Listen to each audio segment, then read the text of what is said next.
2 days back, Arijit Singh, the Indian playback singer, announced retirement from playback singing.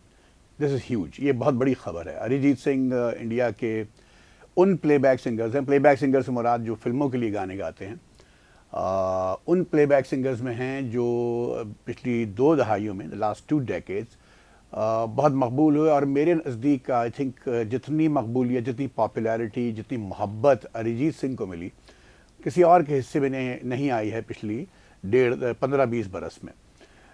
Justifiably so. He is a fantastic singer. اور I think میں I'm a fan of Arijit Singh. اس کی وجہ بھی بتاتا ہوں, لیکن میں یہ ضرور ذکر کر دوں کہ اریجیت کی اس خبر سے I don't think he is even 40 years old. 40 برس کے بھی نہیں, اگر ہیں تو میں معافی چاہتا ہوں. ہی از ینگ انف. ابھی تو وہ بہت گا سکتے تھے, لیکن مجھے سن کے خوشی ہوئی. I felt good about it.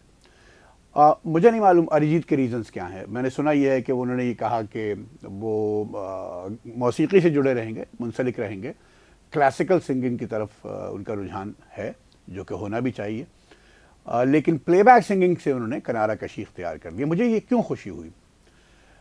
اب اریجیت کے جو بھی ریزنز ہوں, مجھے نہیں معلوم اریجیت کی کیا وجوہات ہیں پلے بیک سنگنگ سے ریٹائرمنٹ کی اس عمر میں اور اس مقبولیت کی پیک میں. لیکن انڈین فلم انڈسٹری جس حالت سے گزر رہی ہے, کانٹینٹ وائز, اداکاری, ایون اداکاری کا بھی جو صلاحیتیں ہیں ہندوستانی اداکاروں کی, میں اس سے بھی کم از کم میں بطور ناظر, بطور ویور کے میں خوش نہیں ہوں. لیکن ایک عامیانہ ڈگر پہ ایک بہت ہی واٹس دا ورڈ, پیورائل, انفنٹائل, ایک کانٹینٹ وائز انڈین انڈسٹری اس وقت ایک لوپ میں پھنس گئی ہے, which is not mature enough, which is not creative enough. The Indian film industry needs to revisit its content. اور اریجیت, میرا خیال یہ ہے کہ ان کو اس بات کا احساس ہے. اریجیت سنگھ کو جو شاعر ملے ہیں پچھلے 10-15 برسوں میں بہت ہاتھ جوڑ کے یہ کہتا ہوں کہ بہت ہی بچکانہ شاعر, بہت ہی ان کی شاعری بہت ہی انفنٹائل شاعری ہے. بہت ہی اریجیت اگر اس دور میں پیدا ہو, یا اگر کی جو دنیا ہے اس میں نہیں جانا چاہیے, لیکن میں صرف مثال کے لیے کہہ رہا ہوں, سمجھانے کے لیے کہہ رہا ہوں کہ اریجیت سنگھ اگر لیٹ سے 80 کی دہائی میں ہوتے, 70 کی دہائی میں پیدا ہوتے, سامنے آتے, تو انہیں ساحر لدھیانوی اور کیفی اعظمی اور آنند بخشی اور ایسے شاعر ملتے, تو ان کو تو اریجیت کی آواز کو اور نکھار ملتا. اریجیت جلدی سے میں گفتگو ختم کروں اریجیت پہ. اریجیت کی آواز ایک مختلف آواز سامنے آئی. وہ ایسے سامنے آئی کہ ان کی آواز میں ایک انہیرنٹ میلنکلی ہے, اداسی ہے, اور یہ چھوتی ہے آپ کو. آپ ان کے جتنے گانے سنیں, ان کے کوئی ایسے ذرا پیپی پاپولر گانے بھی ہیں, ذرا پاپ گانے بھی ہیں, اس میں بھی آپ کو ایک میلنکلی کا ٹچ ملے گا. لیکن جس گانے سے وہ مقبول ہوئے آئی تھنک 2013 میں, کیونکہ تم ہی ہو اب تم ہی ہو, اس میں بھی آپ, اس گانے سے بھی آپ اس میں غور کریں تو اس میں بھی ایک خاص ایک اداسی کا ایک انگ ہے اس گانے میں بھی. اور اریجیت کی آواز میں ایک میلنکولک ایک ٹینج ہے جو which sets him apart from the rest of the singers. دوسری بات جلدی سے وہ یہ کہ اریجیت ایک بہت نالجبل سنگر ہیں. ان کو میوزک کی جو اتار چڑھاؤ باریکیاں ہیں ان کا بہت علم ہے.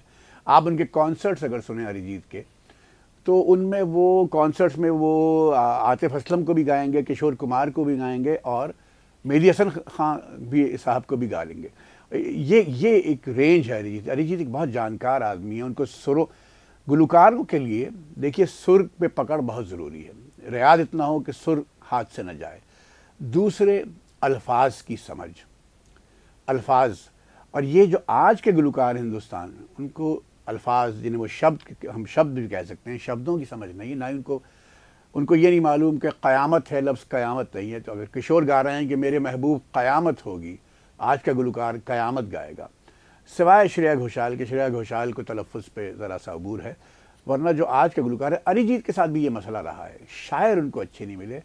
اگر آپ کو ایک گلزار صاحب کی کا لکھا ہوا ایک گیت انہوں نے گایا جو فلم فیل ہو گئی, فلم کا نام ہے پٹاخہ, جو وشال بھردواج کی فلم ہے, اس میں ایک گانا ہے, وہ آپ ضرور سنیے اگر اریجیت کے مداح ہیں. اور میں سمجھتا ہوں اریجیت نے ٹھیک کیا جو ریٹائرمنٹ لے لی پلے بیک سنگنگ سے. وہ گانا جو ہے فلم پٹاخہ کا, وہ یہ دیکھیے کہ اچھی شاعری جو ہے وہ آواز کو کیسا نکھارتی ہے. بھیڑے رے بھیڑے نینا نینا بن جا رے، یہ گانا اریجیت کا آپ نے بہت کم سنا ہوگا. اس کو سنیے اور اس پہ سر دھنیے.